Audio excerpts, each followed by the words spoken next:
নমস্কার বন্ধুরা, আজকে বানাবো আমি পটল রেসিপি।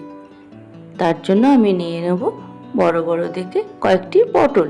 পটলটি আমি ধুয়ে ভালো করে ছিলকাগুলোকে ছিলে নিয়েছি আর সাইড দিয়ে হালকাভাবে চিড়ে দিয়েছি, যাতে নুন হলুদটা ভালো করে ঢুকতে পারে। এবার আমি কড়াইয়ে সর্ষের তেল দেব। তেলটি গরম হয়ে আসলে পটলগুলোকে আমি এক এক করে দিয়ে দেবো। তারপরে দেব সামান্য পরিমাণ হলুদ, সামান্য পরিমাণ লবণ দিয়ে আমি ভালো করে পটলগুলো লাল লালভাবে ভেজে নেব। পটলগুলো আমি ভাজা হয়ে গেছে, এবার আমি পটলগুলো তুলে রাখবো।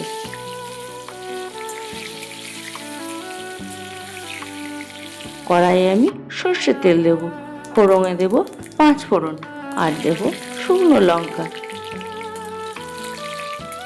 তারপরে আমি দেব কুচিয়ে রাখা কিছুটা পরিমাণ টমেটোটি দিয়ে আমি ভালো করে নেড়ে নেব, তাহলে টমেটোটি সামান্য পরিমাণ হলেও গলে যাবে। ভালো করে টমেটোটি আমার ভাজা হয়ে গিয়েছে।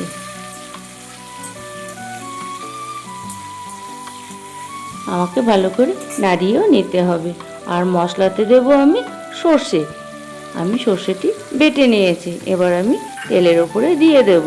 সর্ষেটা দিয়ে আমাকে ভালো করে নাড়তে হবে, কিন্তু খুব বেশি নাড়বো না, সর্ষে আবার তেতো হয়ে যায়। তার জন্য আমি ভালো করে একটু নেড়ে নেব। এবার দেবো আমি সামান্য পরিমাণ হলুদ পাউডার আর দেব লঙ্কা পাউডার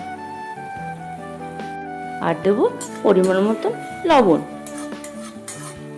এবার আমি ভালো করে মশলাটি বানিয়ে নেব। মশলা থেকে তেল ছেড়ে এসছে, দেখতে কত সুন্দর লাগছে। এই রেসিপিটা আপনারাও বানাবেন, খুব সুন্দর লাগে খেতে।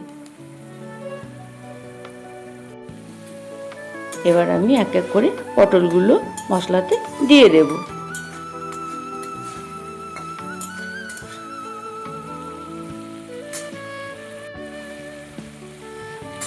পটলগুলোকে দিয়ে আমাকে ভালো করে নাড়তে হবে।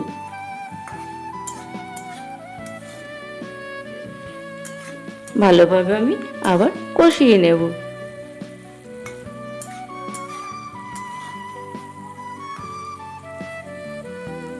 মশলাটি কষা হয়ে গিয়েছে, এবার আমি সামান্য পরিমাণ জল দিয়ে দেব।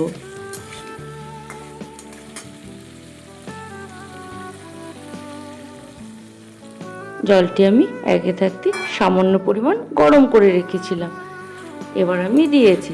তারপরে আমি 2 থেকে 3 মিনিট মতন ভালো করে নেড়ে দেব, তাহলেই রেসিপিটি আমার কমপ্লিট হয়ে যাবে। দেখুন বন্ধুরা, কত সুন্দর দেখতে লাগছে, যেমন দেখতেও সুন্দর, খেতেও ভারী সুন্দর। আপনারাও বাড়িতে বানিয়ে খেয়ে দেখবেন, খুব সুন্দর লাগবে। টাটা বন্ধুরা।